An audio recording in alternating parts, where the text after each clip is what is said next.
ఒక మాయని తెలుసుకున్నాను. ఏది నా సొంతం కాదనుకున్నాను. ఈ లోకం ఒక మాయని తెలుసుకున్నాను. ఏది నా సొంతం కాదనుకున్నాను.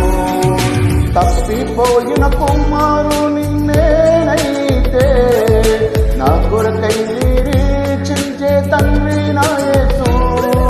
తప్పిపోయిన కుమారుని నేనైతే నా కొరకై నిరీక్షించే తండ్రి నా యేసు. ఈ లోకమంతా నేను వెదకినా నాకు లేనయ్యా ఎక్కడా ఆనందం. నీ సన్నిధిలో కక్షణం గడిపినా నా హృదయం పొంగెను. నా హృదయం పొంగెను.